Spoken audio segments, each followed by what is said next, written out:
আজকে আমরা চলে এসেছি আবার একটি নতুন ভিডিও নিয়ে। আজকে আমাদের আলোচ্য বিষয় হচ্ছে গৌড়বঙ্গ বিশ্ববিদ্যালয়ের second semester education EDC MG, অর্থাৎ যাদের MC4 পেপারটি আছে সেই পেপারের কিছু শর্ট প্রশ্ন অর্থাৎ 2 মার্কসের প্রশ্নের উত্তরপত্র নিয়ে চলে এসেছি।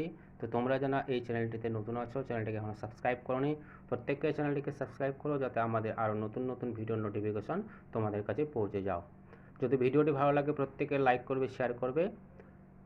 তো তোমাদের যে 2 মার্কসের প্রশ্নগুলো আজকে আমরা আলোচনা করব, সেই 2 মার্কসের প্রশ্নগুলো মধ্য থেকে তোমাদের আগামী যে পরীক্ষা আছে সেই পরীক্ষায় কমন পড়বে। এই প্রশ্নগুলো তোমরা ভালো করে প্রিপারেশন নিয়ে নেবে, প্রিপারেশন নিয়ে পরীক্ষা হলে পরীক্ষা দিতে যাবে, কারণ এখান থেকে তোমাদের কিছু না কিছু প্রশ্নের কমন তোমরা পেয়ে যাবে। ঠিক আছে, আজকে আমাদের প্রথম প্রশ্ন হচ্ছে উপনয়ন কি? ব্রাহ্মণ্য শিক্ষা ব্যবস্থায় শিক্ষা শুরুর অনুষ্ঠানকে বলা হতো উপনয়ন। এই উপনয়ন পর্বের সঙ্গে সঙ্গে আনুষ্ঠানিকভাবে শিক্ষার্থীরা শিক্ষাক্ষেত্রে প্রবেশ করত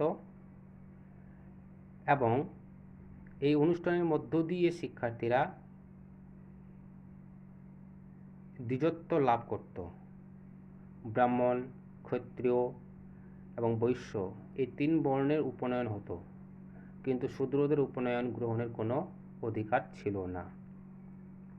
পরের প্রশ্ন,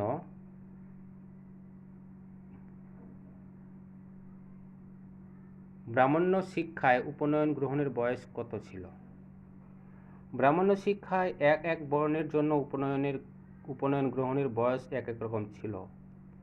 যেমন ব্রাহ্মণদের 4 বছর বয়সে, ক্ষত্রিয়দের 11 বছর বয়সে এবং বৈশ্যদের 12 বছর বয়সে উপনয়ন হতো। পরের প্রশ্ন, কাদের দ্বিজ বলা হতো? ব্রাহ্মণ্য শিক্ষা উপনয়ন গ্রহণের পর শিক্ষার্থীদের দ্বিজ বলা হতো, কারণ তখন মনে করা হতো উপনয়নের মাধ্যমে শিক্ষার্থীদের দ্বিতীয় জন্ম হতো, অর্থাৎ তাদের নবজন্ম হতো। এই জন্মটি ছিল আধ্যাত্মিক জন্ম।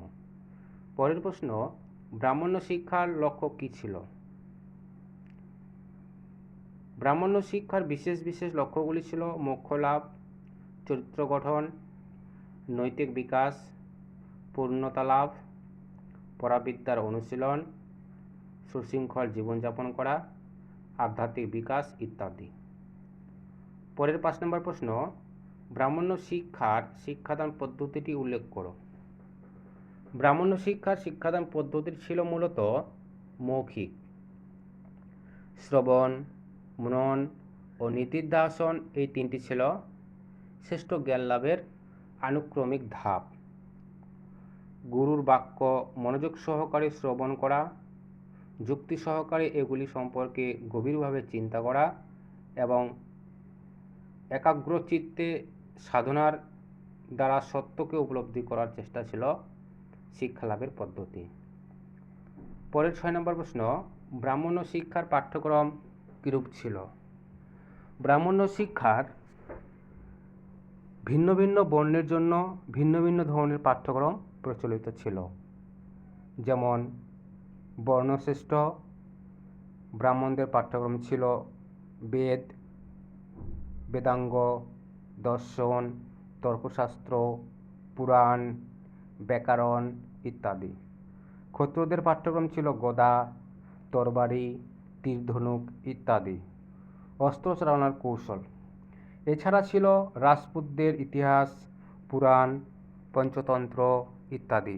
আবার বৈশ্যদের পাঠ্যক্রম ছিল কৃষি, শিল্প, বাণিজ্য, পশুপালন, চিকিৎসা ইত্যাদি। পরের 7 নম্বর প্রশ্ন, ব্রাহ্মণ শিক্ষায় গুরু শিষ্যের সম্পর্কটি উল্লেখ করো। ব্রাহ্মণ্য শিক্ষায় গুরু শিষ্যের সম্পর্ক মূলত নৈতিক ও ধর্মীয় ভিত্তিতে পিতা পুত্রের সম্পর্কের পরিণত হয়েছিল। গুরু শিষ্যের সম্পর্ক ছিল অতি পবিত্র এবং মধুর। শিষ্য যেমন গুরুর যাবতীয় আদেশ ও নির্দেশ মেনে চলত, তেমনি গুরুও শিষ্যের প্রয়োজনে পিতৃকর্তব্য পালন করতেন। 8 নম্বর প্রশ্ন, ব্রাহ্মণ্য শিক্ষায় শাস্তিদান প্রথা কেমন ছিল? ব্রাহ্মণ্য শিক্ষায় প্রথম থেকে শেষ পর্যন্ত কঠোর অনুশাসনের মধ্য দিয়ে শিক্ষার্থীদের চলতে হতো। অপরাধ শিক্ষার্থীকে অনুশাসন ভঙ্গের জন্য ব্রাহ্মণ্য শিক্ষায় দৈহিক ও মানসিক উভয় প্রকার শাস্তি দেওয়া হতো। অপরাধী শিক্ষার্থীকে বেত দিয়ে প্রহার, ভীতি প্রদর্শন, ঠান্ডা জলে স্নান করানো অথবা আচার্যের দৃষ্টির বাইরে নির্বাসন দিয়ে শাস্তি দেওয়া হতো। পরের 9 নম্বর প্রশ্ন, নিত্য অন্নদায় এবং নৈমিত্তিক অন্নদায় কি?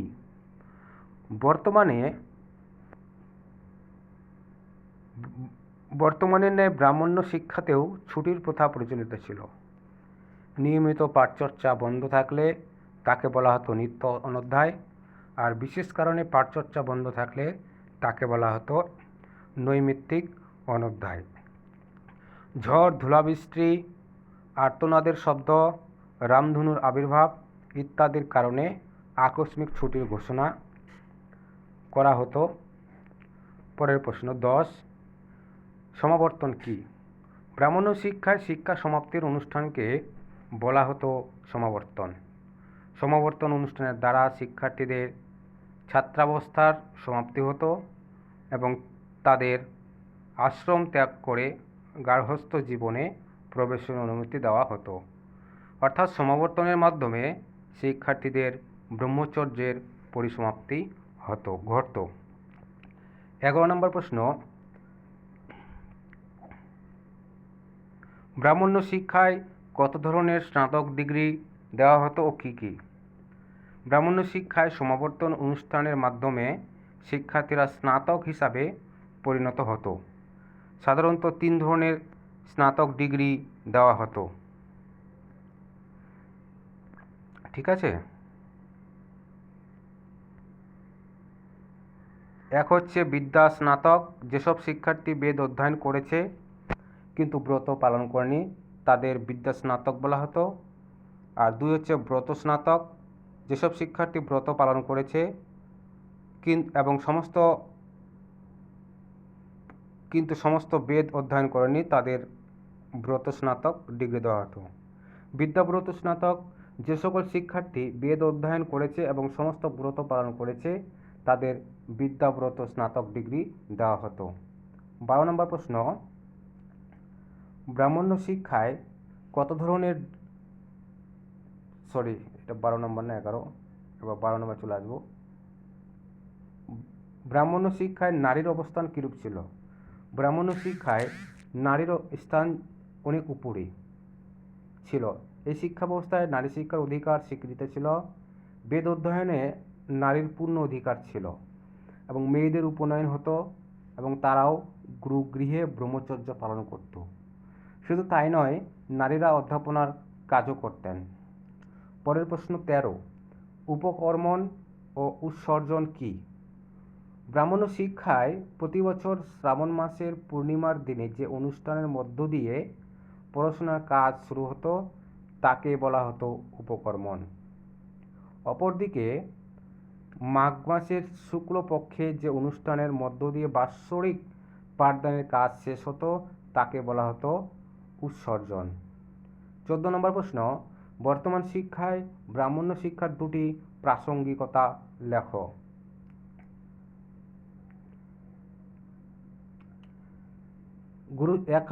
বর্তমান শিক্ষায় ব্রাহ্মণ্য শিক্ষার 2টি প্রাসঙ্গিকতা হলো গুরু শিষ্যের সম্পর্ক। ব্রাহ্মণ্য শিক্ষায় গুরু শিষ্যের সম্পর্ক ছিল পিতা পুত্রের ন্যায়। বর্তমান শিক্ষাক্ষেত্রে গুরু শিষ্যের এই সম্পর্ক সমানভাবে প্রাসঙ্গিক। অবৈতনিক শিক্ষা, ব্রাহ্মণ্য শিক্ষা ছিল অবৈতনিক। বর্তমানে আমাদের দেশেও একটি নির্দিষ্ট স্তর পর্যন্ত শিক্ষাকে অবৈতনিক করা হয়েছে। পরের প্রশ্ন, পরাবিদ্যা কী? প্রাচীন ভারতীয় শিক্ষায় ব্যক্তিকে ভাবজগতের জন্য প্রস্তুত করতে যে শিক্ষা প্রচলিত ছিল তাকে বলা হতো পরাবিদ্যা। পরাবিদ্যার মূল লক্ষ্য ছিল মোক্ষলাভ বা আত্মার মুক্তি। এক কথায় বলা যায় ব্রহ্ম বা আধ্যাত্মিকতা সম্পর্কিত বিদ্যাকে বলা হয় পরাবিদ্যা। 16 নম্বর প্রশ্ন, অপরাবিদ্যা বলতে কী বোঝো? পার্থিব জগতের দায়িত্ব পালনের জন্য অবশ্য প্রয়োজনীয় জ্ঞান ও তার অনুশীলনকে বলা হয় অপরাবিদ্যা। বাস্তব জীবনের উপযোগী জ্ঞান অর্জনই ছিল অপরাবিদ্যার প্রধান লক্ষ্য। রাজনীতি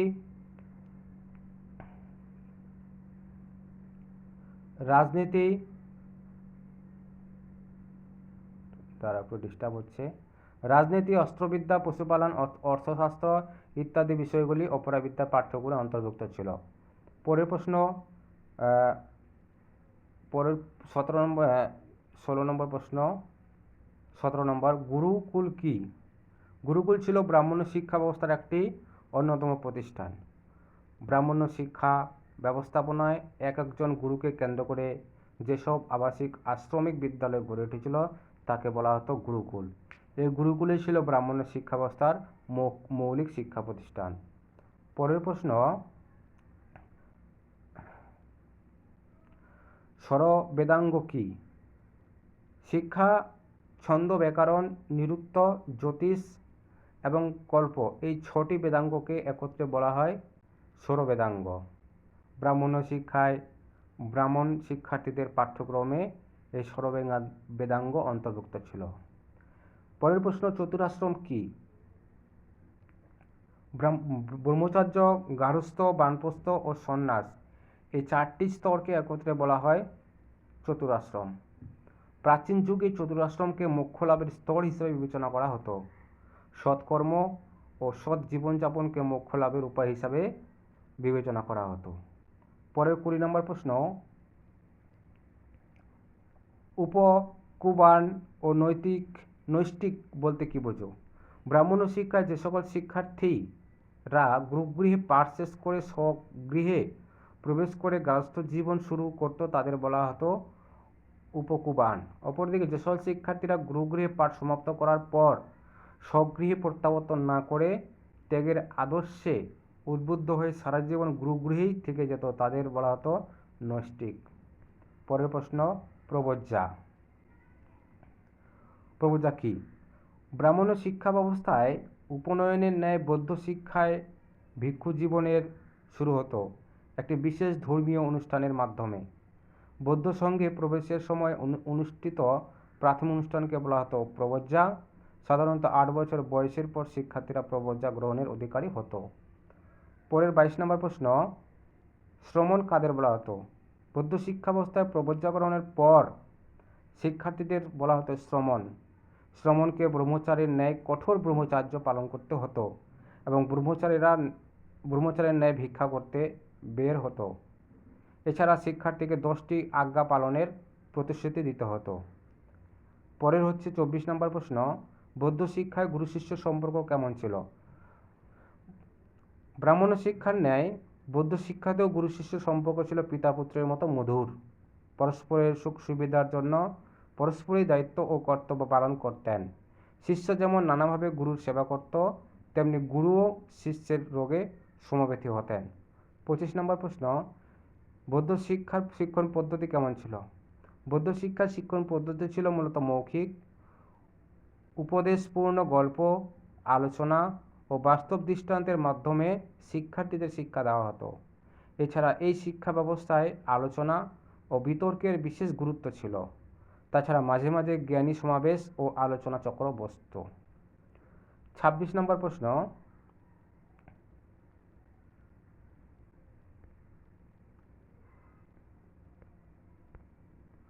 আজকে এই পর্যন্তই। যদি ভিডিওটি ভালো লাগে লাইক করবে, শেয়ার করবে এবং এর পরবর্তী যে প্রশ্নগুলো আছে আমরা এই পরবর্তী ভিডিওতে নিয়ে আসব। আজকের মতো এই পর্যন্তই। ধন্যবাদ।